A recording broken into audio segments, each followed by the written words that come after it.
that my cue to jump in? I will do the introduction first.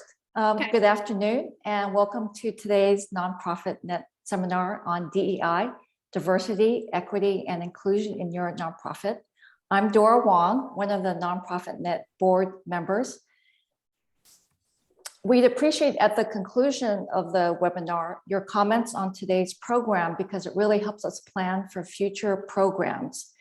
And it's really important to get feedback to our speakers as well. And another way that you can help us is please consider a donation to support us. We're all volunteer run nonprofit as well. And we do have expenses to bring each section to you. So at the conclusion of the seminar, I'll ask you again for a donation of, if you're able to, of $10 to $20. We'd really appreciate that. I'll also be sending you links to our feedback survey and a link to our donation page as well. So thank you in advance.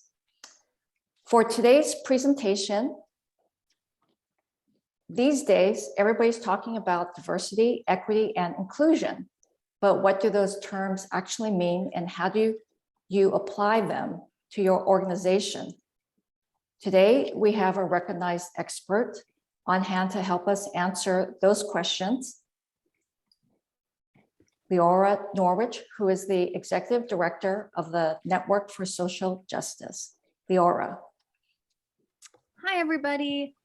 It's really, really nice to be here today. I always shirk back a little bit from the word expert, not just in this field, but I think in any field. I feel like sometimes when you say the word expert, other folks don't want to jump into the conversation quite the same way. You got an expert in the room. So I'm built today really as an interactive learning engagement opportunity for us around DEI.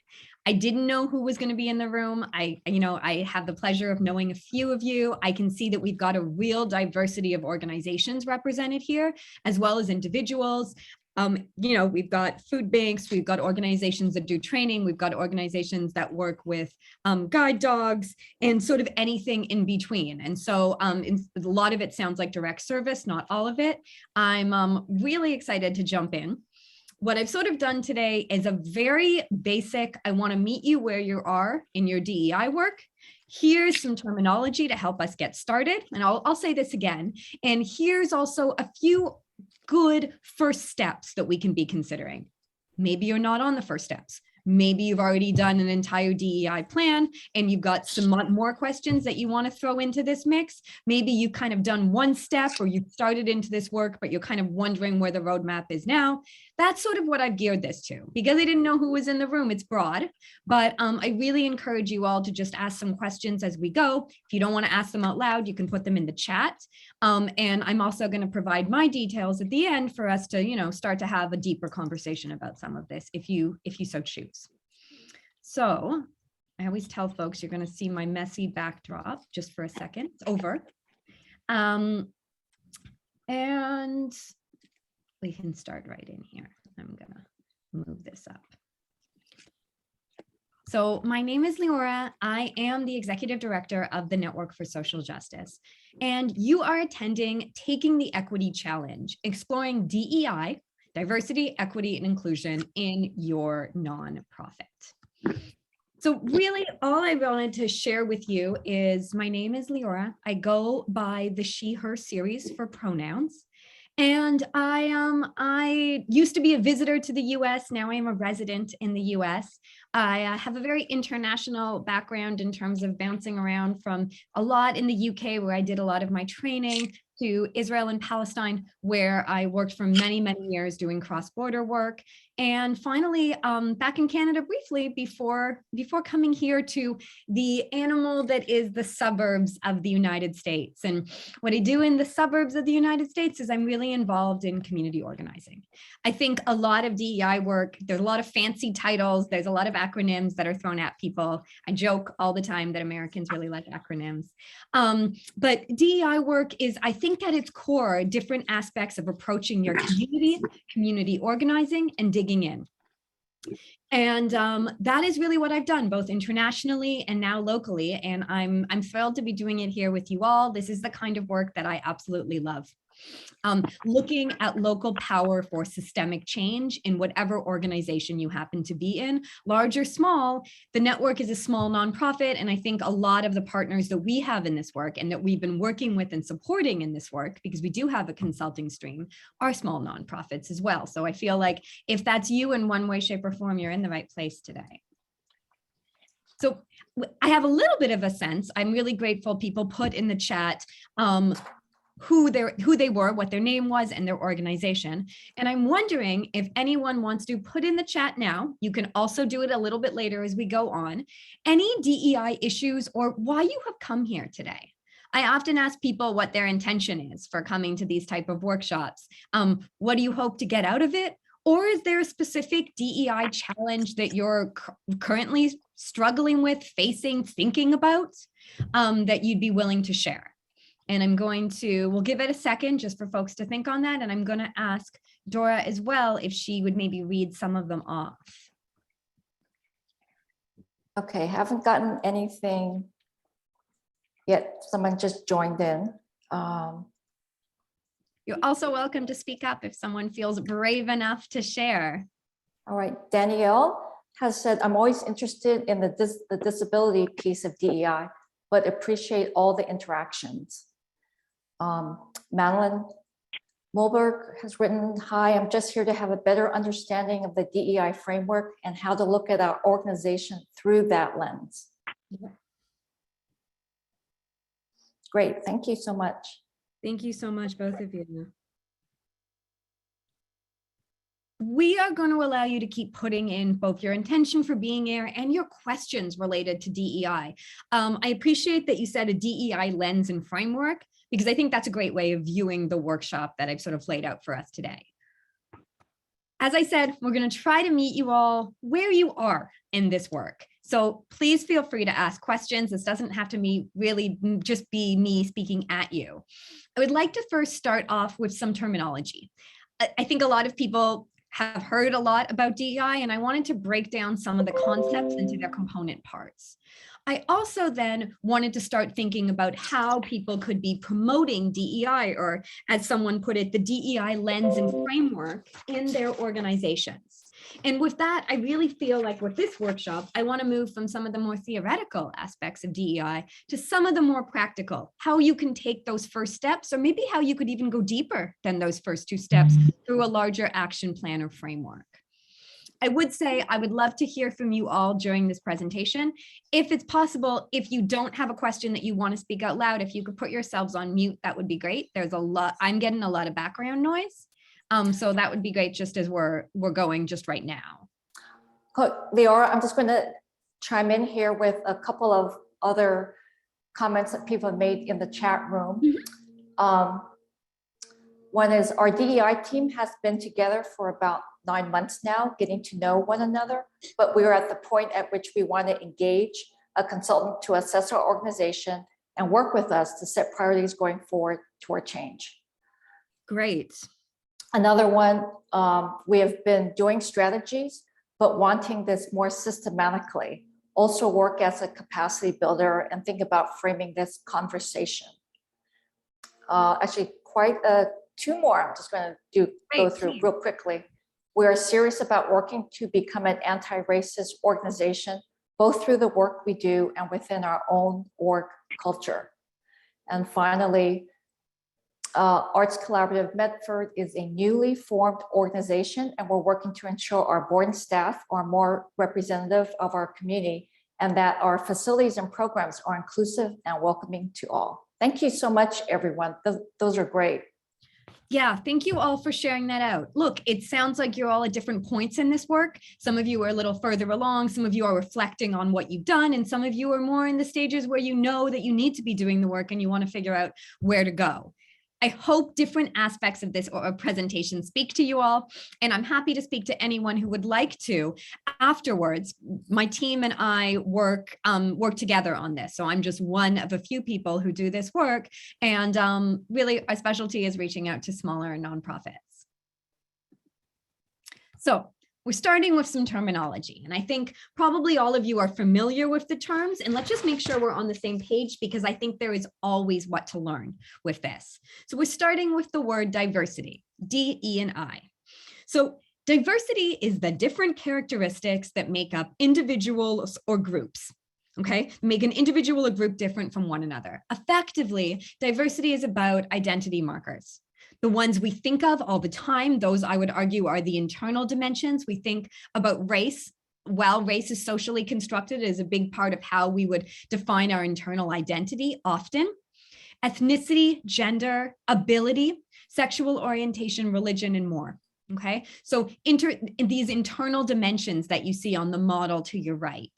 And then the external dimensions, the things that develop over time, sometimes quite young in us, but are to some extent socially constructed.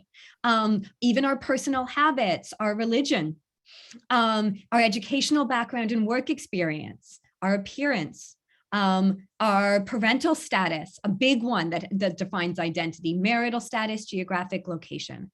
So if you think of those internal and external, those are different aspects of our diversity as a human, okay?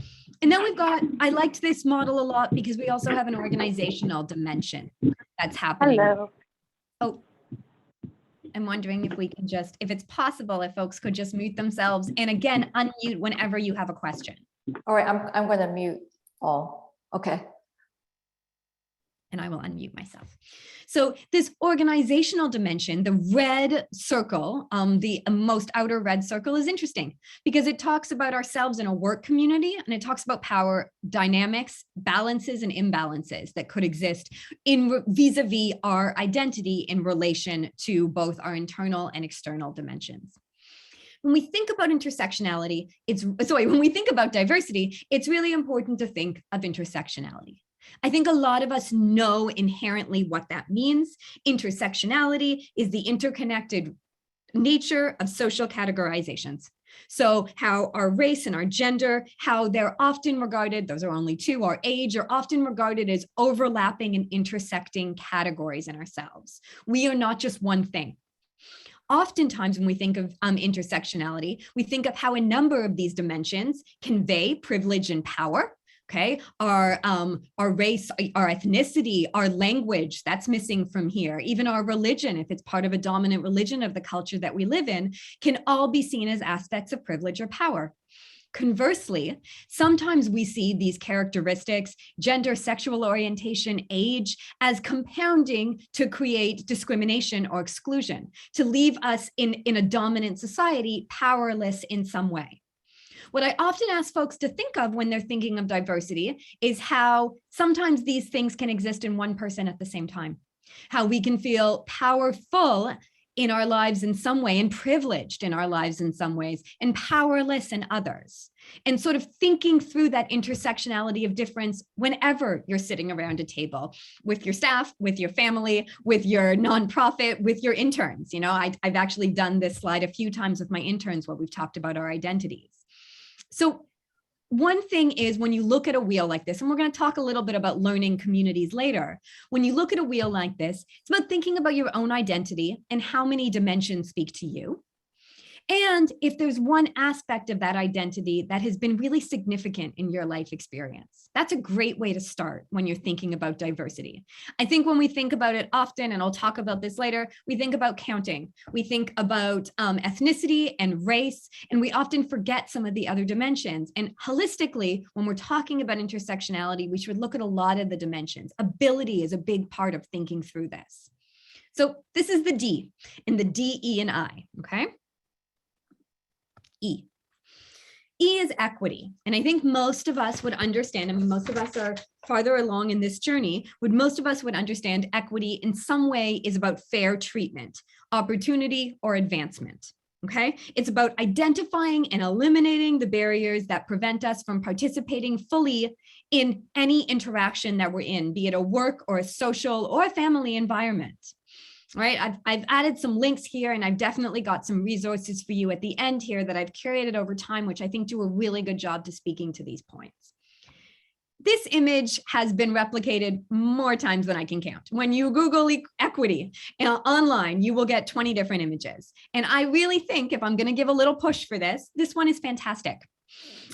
We've got 3 panels here, and sometimes there's 4, sometimes there's 2.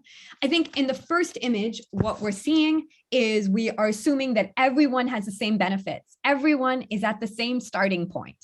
So we're giving them something to advance that starting point. We're giving all the same. We're treating everyone the same.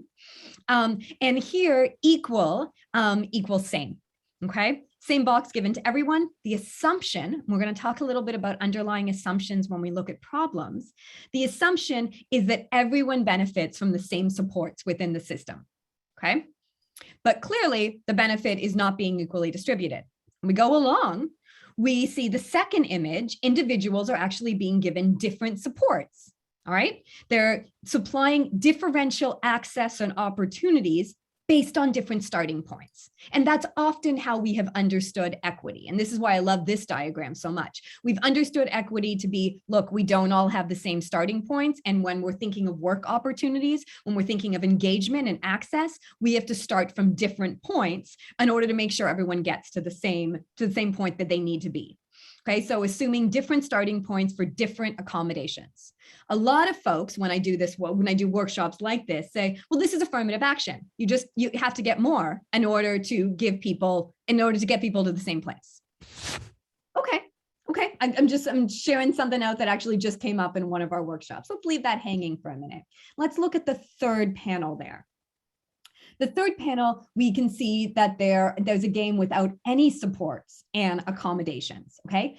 This is because effectively we've looked at addressing the root causes of this. And what I loved so much about this is this diagram really does a good job of not just talking about looking at the root causes of where problems are coming from. So you're not just adjusting, you're actually looking at transforming the rules of the game. You're removing barriers, you're keeping the same structure. You still can't go into the ballpark, but they have changed the rules of the game to create a more equitable environment for everyone. And that's ultimately what we're getting to. Sometimes when you see these slides, you see liberation at the end, this liberation panel. And this is a really nice one because it really shows us what it means to structurally change those rules of the game. And we're going to talk about this as it applies to nonprofits towards the end. We're still in the theory here, and we're going to take 2 more steps in the theory. And we got inclusion. Okay. Inclusion involves creating environments in which individuals or groups can feel welcomed, respected, supported, and valued. Inclusion, I think if there's one thing you take away about inclusion, it's about recreating or creating or reimagining the environments that we are working in, that we are living in, that we are playing in, that we are learning in. And it goes beyond diversity. Inclusion, a lot of folks talk about it as an emotional connection to belonging in an organization, a business, a school that you were in. It is about bringing your whole self to the work because you feel as if you are seen for who you are and recognized.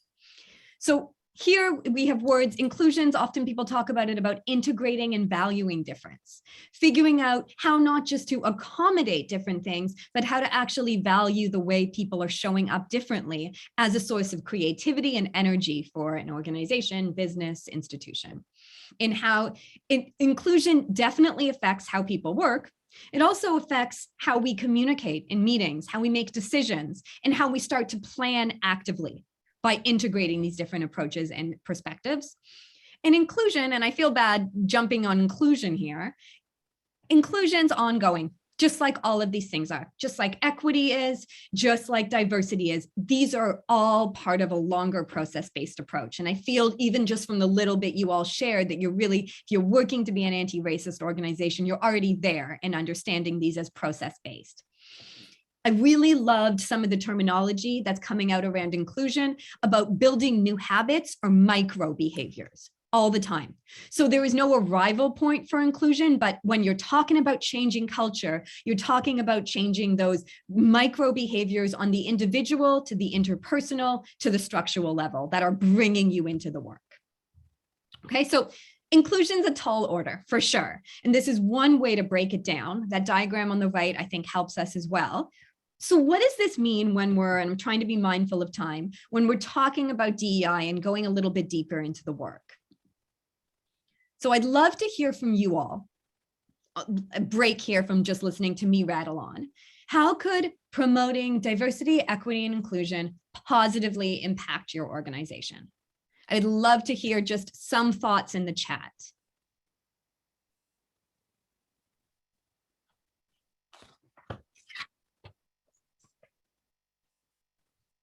I do think sometimes that we struggle here to talk about the net gain from these things. We know they are the right things to do. It's not always immediately obvious to us, well, why are we doing them? And what are we looking for with impact? Any thoughts? So I'll say that Anne has said it will create a safe space for all to contribute and feel supported. Rachel is adding to reflect the community in which we serve. Dara adds that data shows diverse workplaces produce a greater volume of ideas and better performance. Great. And someone has added, Vina has added, value everyone's opinion in treating those opinions equally. And Kimberly has written, it would make your organization stronger and able to move in many directions. Perfect. Perfect. These are all the things that, as I was doing a bit of the brainstorm, and I see that Anna's also said, it will contribute to success for our organization, for our staff, board, and directors. We need to define what success is here, and we're going to come back to that. I think we're all experts on evaluation, but that is part of this. Providing leadership opportunities for people from underrepresented communities. Yes, thinking about splitting the pie differently and thinking about power and dynamics. So these are all the things that when I did my own brainstorm, because this is a good exercise for me to remember, I came up with two. Generating positive outcomes, and a lot of you have talked about what those positive outcomes could be. We're going to talk about them more, whether in direct services or in the nonprofit capacity or public sphere. And I think what sometimes we grapple with when we're doing DEI work, when we're doing anti-racism work and equity work, is we're looking internally and we're looking externally. We're thinking about our organization and how to make that stronger. And we're thinking about how to make our programs, and by extension, those that we serve, the participants, the end user, how to bring them in. And we're constantly toggling back and forth between these two. Retention. Board, staff, volunteers, and participants. So again, that internal, making the organization stronger, keeping your staff on, extending your organizational memory. I talk about that a lot. And then volunteers and participants, bringing them in, enriching their viewpoints to the organization. Increasing organizational, and I love that people said this, creativity, resilience, and innovation. There is so much interesting data that's put out on this. I've left off a few of them at the end that I want to send you at the end of this presentation, but folks are really starting to dig into exactly how a diversity of viewpoints enriches and moves us forward in terms of organizational development. So this is something that I really loved that I wanted to share with you. This is the last sort of theory piece, but this is DEI for nonprofits broken down. And I think often we accept that diversity is about composition. That makes a lot of sense. And again, this is about going deeper. This isn't about debunking anything. We talk about equity as root causes of structures and trying to figure out how to remove those and how to create accessibility and entrance into different things. And then inclusion is about changing the experience that people are having. And that makes a lot of sense, okay? So the guiding questions, when you think about diversity, you're thinking about a mix of attributes in your group. At worst, I tell folks, you're often thinking about counting. You're trying to count the diversity in your organization. Your guiding question, though, is who is present. And that makes sense, okay? Looking across, like going a little bit deeper, operating with an equity lens, we can actually look to be driving certain types of change. We can look from composition to representation. Yes, it matters very much who is in the room and around that table. It also matters who is participating, speaking, making the decisions, and leading, okay? Where are people represented? Thinking about those power dynamics and those maybe addressing those power imbalances when we think about diversity. So again, this is just going deeper. This is a process-based approach to diversity. Then we think, I'm jumping to equity. We think about equity The guiding question in the left-hand column is, how is power operating in our organization? How are the systems shaping particular sets of interactions, inclusion and exclusion? And I think if we just tweak the question a little bit, in what ways are we changing the rules of the game to promote ownership? And that can also be seen as, again, we're looking at those power dynamics, but we're thinking about ownership when it comes to equity. And then with inclusion, which I've purposely put last, we're looking at relationships and we're looking at people's experience within places of work, study, worship, and other. And going a little bit deeper, we're looking at how people are participating, how they're engaging, and the number of different ways they're engaging that are open to them. Maybe ways that we haven't even thought of to start broadening engagement. So we really love this particular matrix because I think it helps us in one snapshot to start looking a little deeper at each one of these categories, just in a different way. We're still doing the same thing, but we're thinking about power in a different way when we look at it. So here's my last theory step for you, and that is DEI. We've sounded out what the actual terms are. Maybe even we started thinking about how we're working towards them. And I'm asking you already to consider EI and only then D. I'm asking you to consider, as we're kind of entering into this work, to reverse the causal arrow, to think about the approach a little bit differently. I'm often working with organizations who are doing all the right things in terms of anti-racism, who are thinking about equity, who are really trying to be very intentional about the work that they're doing, and they're still trying to move the diversity piece along at the exact same time that they're trying to move the equity and the inclusion piece. And a lot of ways that I say, like, okay, let's just pause for a moment. Nothing you're doing is inherently wrong. You're not on the wrong track. Let's start to uplift the equity and the inclusion piece. Let's think about our staff and our volunteers being built and more diverse as the result, not the initiation. So when we're talking about this, I often immediately just start thinking, what are we doing equity-wise? How are we changing those rules of the game? What do those structures look like? Who's feeling that they belong and how are they feeling that they belong? And then moving towards, okay, what has this meant in terms of the impact we have on who's around our table and in the room?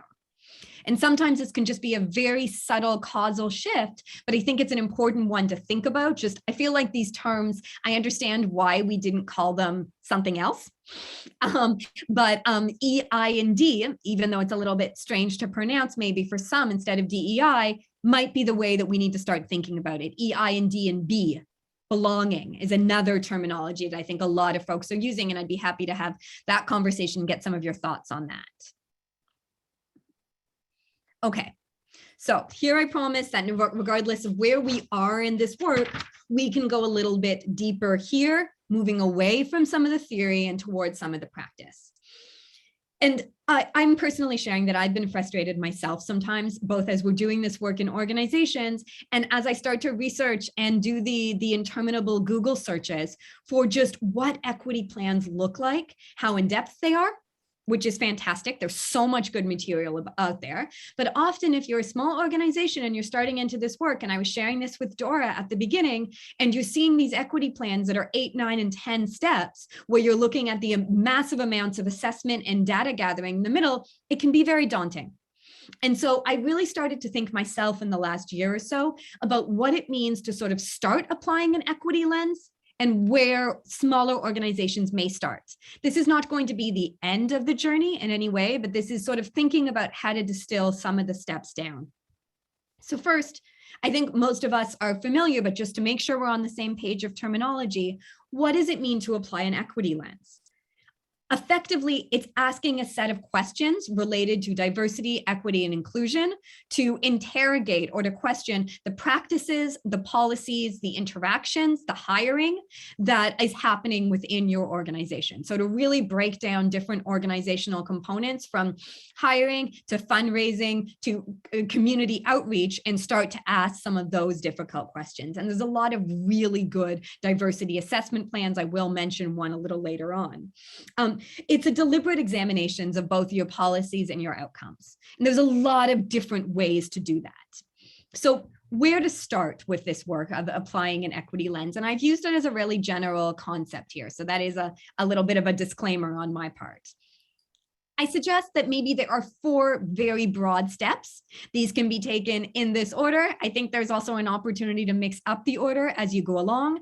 And of course, as many of you who are farther along in this work know, these steps can be broken down into 3, 4, and 5 sub-steps. The first one is creating an internal culture of learning. And I'll show you a tool for that in a minute. And we'll talk about a few different ways of doing that, as well as maybe just who should be involved in that. Then you're identifying stakeholders and who should be around this table. And again, that complicated internal and external dimension. You may want stakeholders from your programs, from your volunteers, from your staff, from your board, thinking about how to gather that data and maybe where to be looking or where to be comparing even. Identifying current inequities in your organization and starting to think about viable solutions. Obviously, an ongoing, challenging, largest, meatiest part to this work. And incremental steps that can be taken. And I give you just a few very basic suggestions and maybe a way to order it or organize it. And then looking at impact and evaluation, which we're all nonprofit professionals. This is probably like the bread and butter of what we're doing, and just starting to think about how to do that. So 4 steps, and I'm going to go into each one in the time remaining and hopefully leave about 15 minutes for questions, if not more. Please feel free to ask anything also along the way. The only thing about sharing the screen is I can't always see the chat. So if there is something pressing, I'm happy for you to also speak it out. So here's the same thing I just showed you. Applying an equity lens to your organizational work, where to start. And again, this is equity learning stakeholders to problems and to identifying problems and solutions, to an evaluation component, and to sustaining. Because once you get to the end, you start at the beginning. But doing a circle for these didn't make as much sense as doing this fun squiggly line. So that's why I did it this way. And we'll come back to this. So the first aspect of this is creating an internal within your organization culture of learning to anchor this work. From what I heard, even as we started this presentation, it sounds like a number of you are already doing this in a lot of different ways. Becoming an anti-racist organization often starts with thinking about how we want to be talking about this work and doing some learning around it to figure out where we even are. And this can anchor, I just can't say this enough, this can anchor as long as you do it in a robust way and bring people into the process. This can anchor your entire equity learning process. And so a DEI process. So a few questions, and I'll explain what this community agreement is. Who is doing this work? Okay, I think a lot of folks, and I see this constantly when we work with organizations, they have a DEI committee. And the DEI committee has volunteered to do this. Sometimes the DEI committee gets somewhat siloed off from the work of the organization, and it becomes a challenge. It can work very well if you have a DEI committee. I often encourage organizations to develop a learning community if it's possible, at every stage of the organization, every stage of the institution, figuring out how it can sit not just with leadership, because it's absolutely great sometimes if leadership take the lead in doing this, but also with staff, also bringing in your volunteers, also as the process grows on, bringing in some of your participants as well, who can be part of this work and who can start to help you guide it, really creating that base to having conversations. Now, people often say to me, like, what do these conversations need to look like? Tiny, I can't say this enough, tiny bite-sized pieces as you start talking about this. Talking about implicit bias, thinking about the history of race and racism. What is anti-racism? Starting with terminology. Thinking about intersectionality, our own identities, even just having a conversation about that wheel that I presented earlier. Then starting to get into allyship, especially if your organization working in a community that is very diverse and maybe you're still not feeling that you're reflective of that, or increasingly you are reflective of that. Thinking about principles of white supremacy culture and how they impact organizations. I'll mention this later on. A lot of folks call that white dominant culture. And having a way to have these conversations, a framework. So that's why I brought in these community agreements here. These are our community agreements, Network for Social Justice. You're welcome to have them if you'd like. These are agreements that we have developed over a period of, we're about 32 years old now, that we've developed since we started.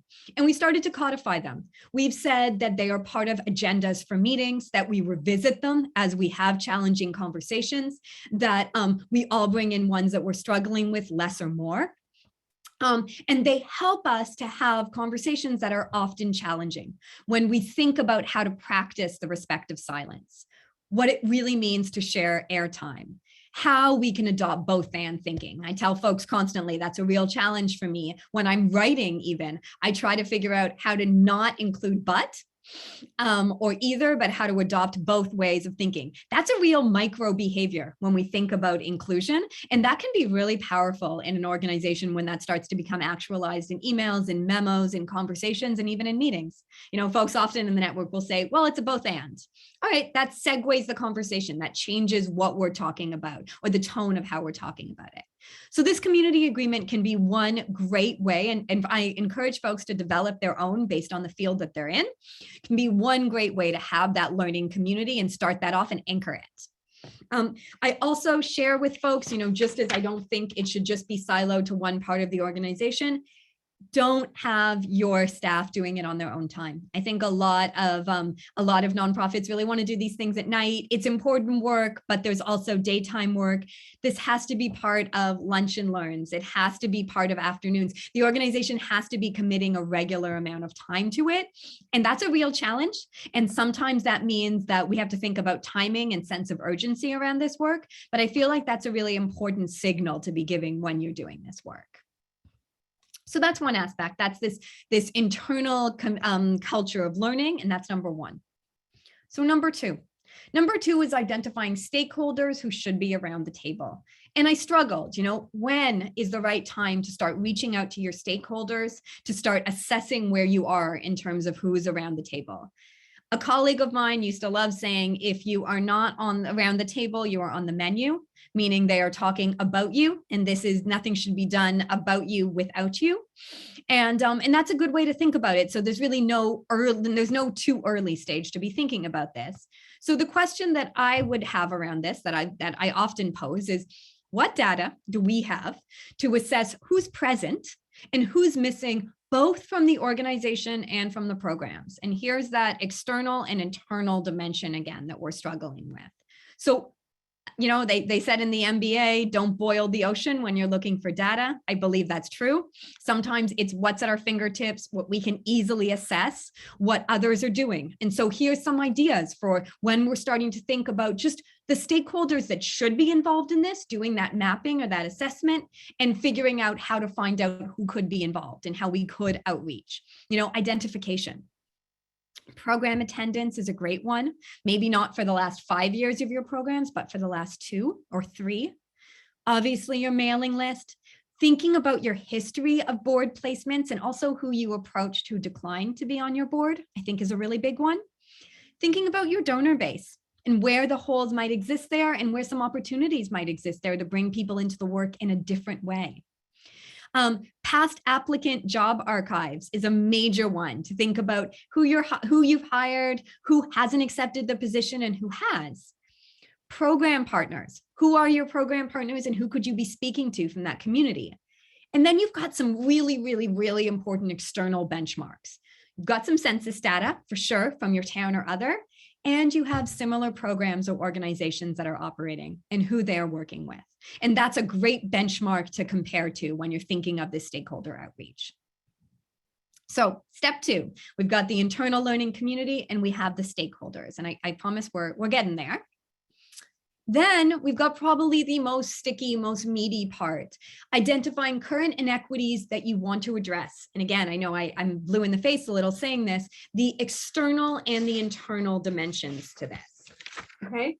So you are at a certain point, either with your learning community, with your DEI committee, with your C-suite or other, you're starting to look at the problems that have jumped out at you, and you're encouraged at this stage to start thinking of root causes. Okay, so one really simple way to do this that I think as nonprofit professionals we know is a problem tree.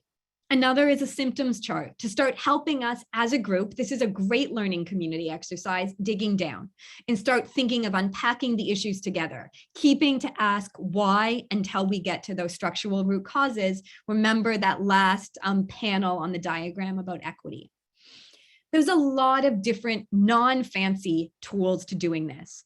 Team brainstorms, staff surveys, focus groups, especially with other organizations, facilitated discussions with consultants or without consultants, with someone in the organization who's starting to be rooted in this. And one of the things that I really stress with this is repetition. Doing this in small teams and in large groups, doing this anonymously and publicly, finding out different things that you're going to see and get at as you start mapping it on this problem tree, depending on how you ask as well as who you ask. I think an alternative to this, and really this is what I've been talking about, is considering a diversity assessment with your staff at this point. It's a really good starting point for the discussion. It is not necessarily going to get you to those root causes, but it might help you populate a whole bunch of flowcharts to try to figure out how to get there. It's also a great way of starting to empower your staff privately and publicly in this work. And there's a lot of good examples out there of how to do that in terms of the frameworks. Again, this external, you're thinking about your programs, your constituents, and your community. You're thinking about outreach. You're thinking about fundraising. You're thinking about your communications and your newsletters. You're also thinking about the content of your programs, and even sometimes what you're evaluating from the content of those programs. You're thinking of the fit between the programs and the population. And then internally, you're thinking of your staff, your retention, your hiring, your policies at meetings. I keep talking about those, but like just how important it can be to sort of transform the way in which you're talking to each other through an agenda as well.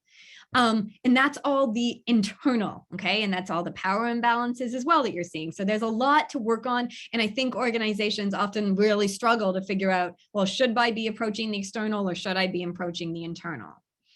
And here there's 4 levels, okay? I'm not going to go into this. I think this is just, for me, this is often a brainstorm that I do every time. I love to think when I'm looking at possible solutions, once I see a problem tree or I see 2 or 3 things that we're going to address, I think a little bit about 4 levels of racism. When we talk about racism and how it manifests, we think about the individual level, we think about interpersonal interactions and how microaggressions happen, for example, how we talk about code switching, we talk about being colorblind. You know, all of these things happen in interpersonal interactions, even though they may be rooted in our own identities or our own implicit biases or our own awareness.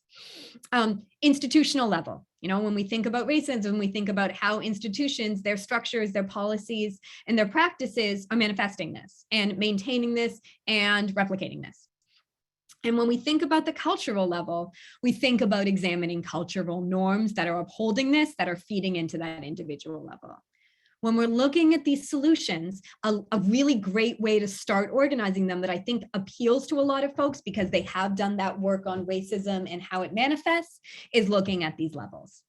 So thinking individually how staff in the learning community and independently can be doing reading, can be thinking about their own identity or working on that, and working on implicit bias, okay? An implicit bias test, and I give you one at the end just as an example, and I'm sure a lot of you are very familiar with this. Interpersonal level, here's one example. Holding a focus group for community stakeholders you haven't been reaching out to. And I've given you a couple different ways to kind of think about that data and then who could be in the room. Examining your meeting protocol. So beginning to think about those community agreements. That's a big interpersonal step. Institutionally, having sliding scales for fundraisers is a great signal technique, which I think can go much beyond just signaling. Diversifying your board, and I know a lot of you, including us, are involved in that.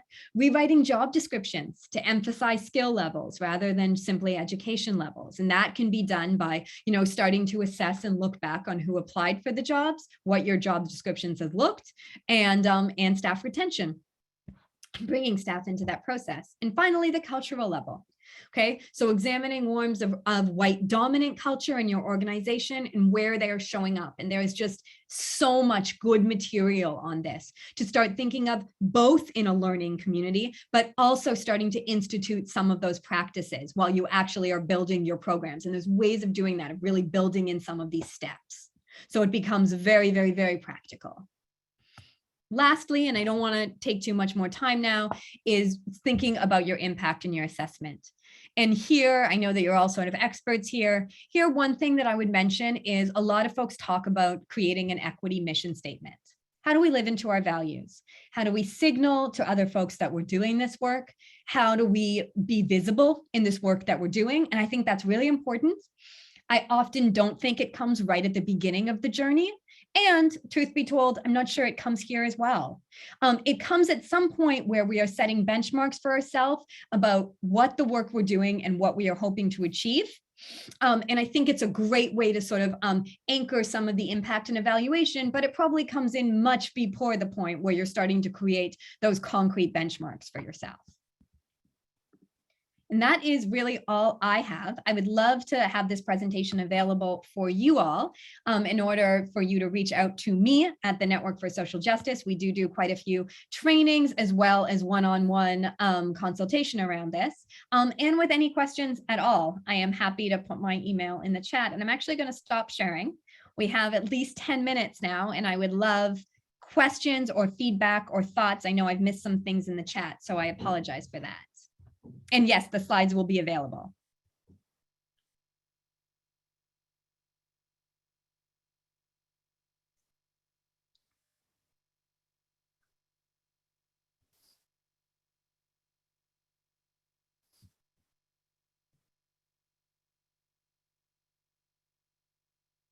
There's been some really interesting conversations in the chats that I didn't get while this was going on. And that's really interesting. People being voluntold to be part of these diversity committees. I've definitely seen that. And I've had folks come and talk to me about what that means and how that replicates some of the power imbalances that people have experienced. Someone talked about success and how we define success in this work. And I think that's a really important part of this vision and mission statement for our equity work, but it can be much more tangible when we start breaking it down into those benchmarks, what we want to see in terms of, let's get away from numbers in our programs, but what we want to see in terms of what we would like to accomplish with our staff, in terms of their interactions with each other, what we'd like to cover in our learning seminars, what we'd like to see in terms of program plans for hiring, as well as job descriptions. People are very, very creative when they start thinking about what their output could be from this equity work.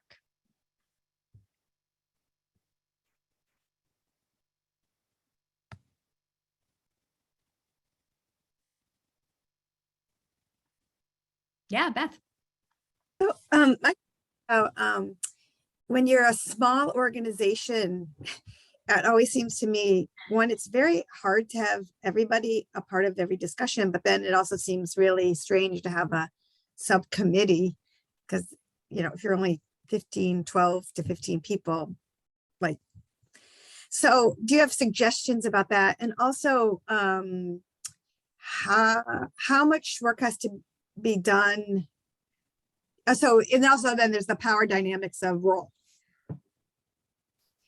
So how much, finish your sentence, sorry. So I was just thinking about subcommittees or, I don't know, you're talking about groups that do kind of like are the DEI committees versus the whole organization.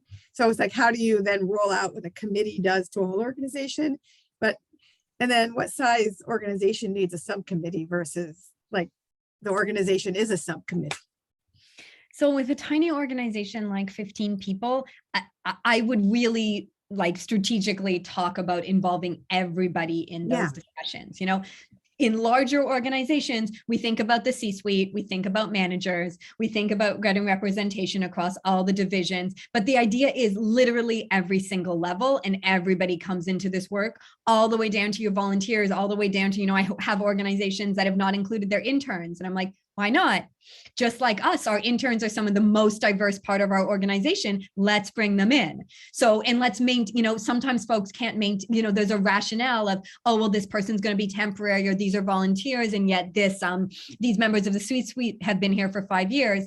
That's part of dealing with your power imbalances, and that shouldn't impact who you're bringing into, especially this learning work. When you're starting to build out the equity plans, I would do that once you've started having these conversations, because some of them will organically start to congeal, maybe not around the exact 4 steps that I've laid out, but they will.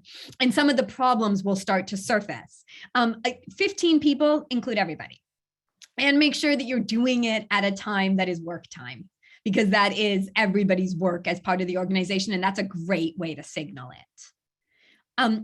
Another person put in the chat something very similar. Don't we need clear responsibilities if it's a totally volunteer run nonprofit? That's a good question. We were just a few years ago, the network was a totally volunteer run nonprofit. I'm not exactly sure what it would mean to have clear roles or responsibilities, but I think could there be an equity, if it's a large nonprofit like ours, that is volunteer run, could there be specific roles that are designated in that emerge? Of course. Of course, you're going to need someone to convene the meetings. If you decide on an external facilitator, you're going to need a group of people to do that engagement and to ultimately do that hiring. And I think some of these roles can emerge once you get the basics set up, put together. And I have seen that happen. I have seen people come into the room and the roles emerge, and it's a bit of a push and pull. We have the opposite issue with 1,800 staff. We want to engage as many people in the conversation and collaborative learning, and we're struggling to figure out how to approach this. I've seen that too. You've got a huge organization. What does it mean to have a lunch and learn for 1,800 people? Do you start to do it in your specific departments or divisions? Do you roll out one or two initiatives that you can do across the organization that have to be developed by some sort of DEI committee or the C-suite or the executive, and then bring that down? Do you bring in a consultant to develop that work? If you bring in a consultant, any consultant, I think worth their salt, who's doing this type of thing, would do it in collaboration with the groups that are doing the learning, wouldn't just come in with a set program and say, here's what we're going to learn for this first step. I've already done the assessment. Here's the stakeholders, because there's a lot of work to be done there. I have to get, okay. Folks have to get ready for your next call. Yes, I will definitely share the slides. I will share my contact details as well. These are great questions. And I feel like for me, there's only the frustration of the hour, because I feel like a lot of them, like, we need to get right into the nitty gritty of your organization. Who do you have that like is jumping out at you as the leader in this work? Who do you have that you can bring along? Who do you have externally that would be fantastic program partner who you trust, who could be involved in this? You know, I think folks sometimes don't look closely enough at their program partners to include in this. And that could be a real fail, wrong word, but that's a detriment, because there's some great cross collaborations that can happen. One of the things I tell folks all the time is you are not reinventing the wheel. I'm not reinventing the wheel, and neither is anyone else. This work is going on. And so part of it is with a consultant, or just as part of your own organization, really starting to do the assessment of who else is out there just like you and what they've put in place. People love having their mission statements, their equity mission statements front and center. That's really great. That only is going to tell you so much. You need to have that conversation, those one-on-one conversations, kind of to survey the field. Happy to talk to anyone one-on-one. Thank you all. This was great. Thank you, Nonprofit Net, for hosting me. Thank you so much, Liora. Just for the attendees that are still here, I just want to let you know that really appreciate feedback that you can give us. We are planning our fall seminars, and what we program is based on what your needs are. So it's really critical that we hear from you and appreciate your feedback. I will be sending out an email, and it will have information, a survey link, and also a copy of the slides. So just want to share that with you. And if it's not too much trouble now, I will share the survey link at this time. If you want to do it now, I'd greatly appreciate it as well. But feel free to do it at when you get that email. Again, we are all volunteer nonprofit ourselves, and we do have expenses, and we depend on your support if you can, $10 to $20 for the seminar. Otherwise, I want to thank Liora very much. This was a very great session. It was a lot of information. I think that when we think about DEI, I think, as she pointed out, thinking about in terms of E, I, D, and B, belonging, I think that's a great way to think about the process. So thank you all, and appreciate your attendance, and look forward to seeing you in the future.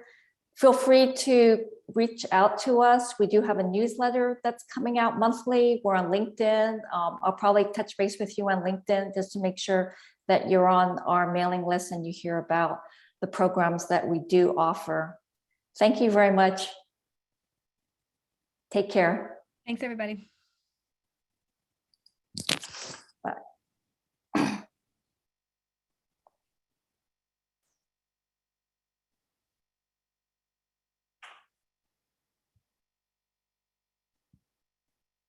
Thanks, Dora. That was great. That was very good. It was a lot of information, but I think you got through, and I think that people really appreciated it. Do you still have time? I see there's still a few people here. I don't know if they want to. I was just going to say goodbye to you, but yeah, folks have questions, of course. I just see that Beth is still here. Is there something that you? You're on mute. You're on mute.